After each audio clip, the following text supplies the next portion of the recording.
What's up, guys? Osentoski here of MGoFish, and welcome to episode 1 of the Recruit Review. This is a new series I'm trying out where I go through each of Michigan's 2018 football commitments. Without further ado, let's get to the first prospect I'll be covering, wide receiver Ronnie Bell.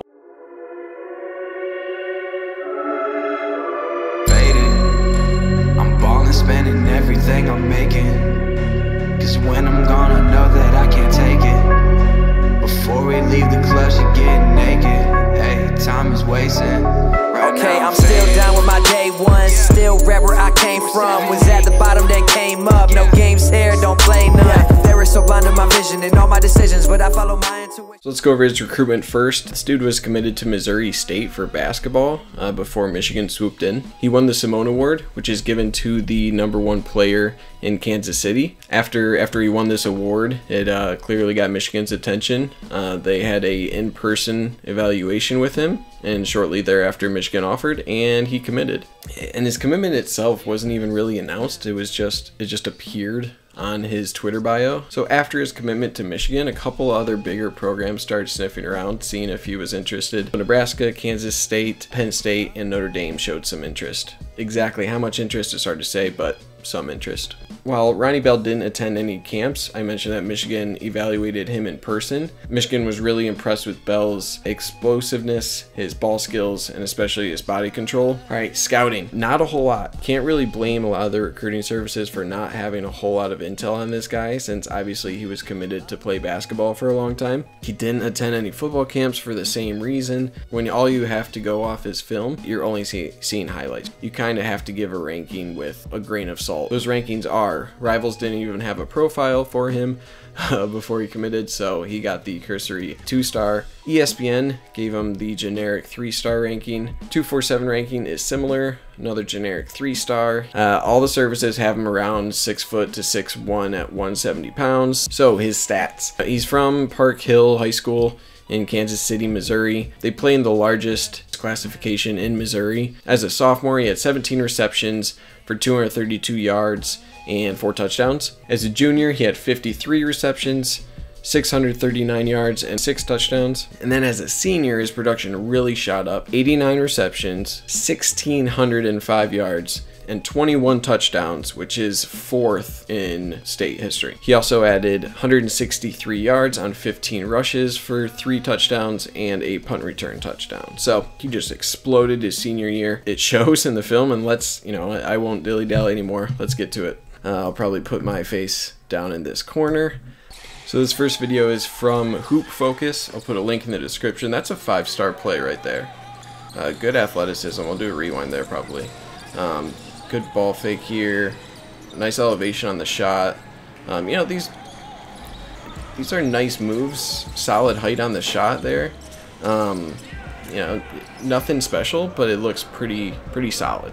For a 3-star athlete, he looks more athletic than a 3-star. He might not, shooting percentage, hard to say where he's at, but This next video is from KCWEON, and it's pretty explosive. So let's start it here. Run down the court. And my goodness, that is a dunk. I mean, look at all these dudes. Hold on, let me back up. Look at all these dudes' reactions in the crowd. Look at all these guys. They look so sad. This guy looks like he's lost his mortgage. These two guys look like they just saw a murder. This dude up at the top, this old guy up at the top, looks like his son just walked out on him. He's just disappointed. You have 2 guys that are excited, and everyone else just looks like they're at a funeral. They're just very upset. This next one, I might even be more impressed with this one, because he just gets up pretty effortlessly with 2 steps. Pipe in the audio for this one. I was thinking, man, I strongly suggest you get out the way.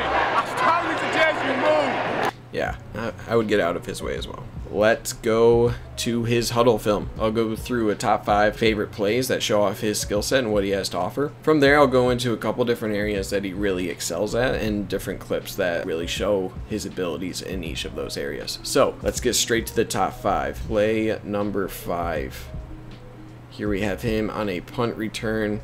Catches on one side of the field, goes to the other. Shows good burst there. Not elite speed, but a good burst, and shakes that guy right at the end.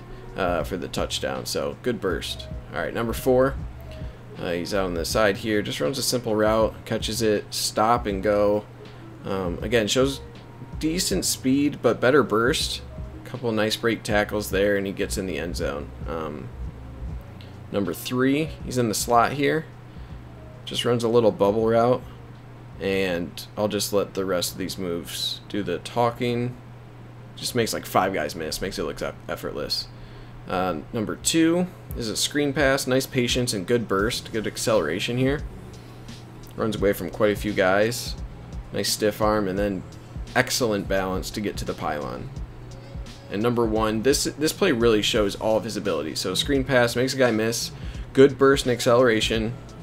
Simple move there. He has like a Marshawn Lynch-esque stiff arm, get off me move, and then a dive in the end zone. So, you know, off of those 5 plays alone, I'm impressed with his burst. I think he's deceptively fast. He doesn't have that top gear, but he has enough speed to pull away from guys, and then enough athleticism to make it hard for people to tackle him. So let's take a look at some other areas of his film that really stood out to me.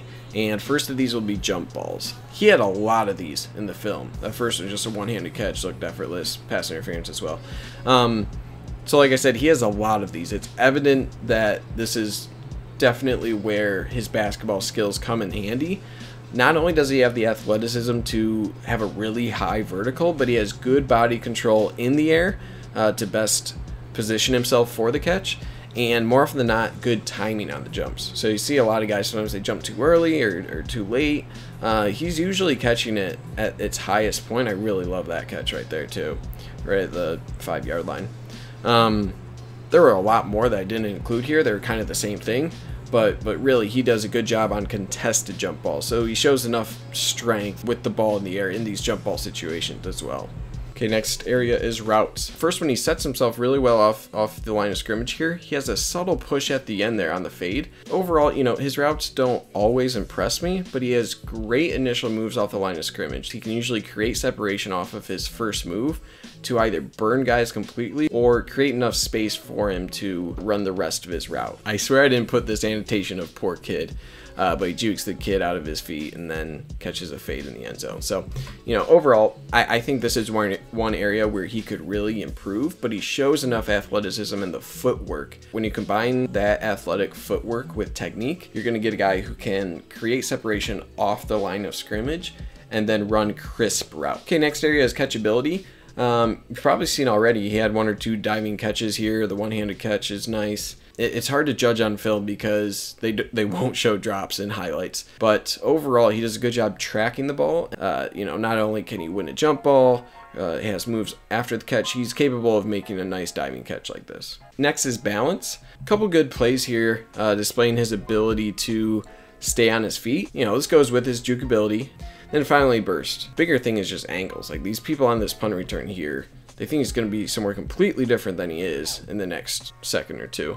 And then I only clipped one of his blocking ability right here, but there are 3 or 4 others where he's pancaking these dudes. Not only showing a willingness to block, but he's finishing the blocks. So again, biggest ding is his speed. Don't have any testing numbers, but I assume it's probably in the 4.7 area, so adequate, but he has enough burst and acceleration to make things happen after he catches the ball. His route running, as I mentioned, it flashes ability. If he adds more routes to his route tree, he'll really improve in that area. Willing blocker, always important. So projection. He reminds me of Chris Evans if Chris Evans were a slot back and a little taller. Just the way that you never really see Ronnie in any of these clips get tackled easily. He's always making it tough on the defender to get a clean shot at him. And Chris Evans really has a good way of finding his way through the hole, kind of squeezing his way, finding space. Ronnie Bell really reminds me of Chris Evans in that regard. You could also say a Drake Harris comparison. Drake Harris was a pretty highly ranked recruit who had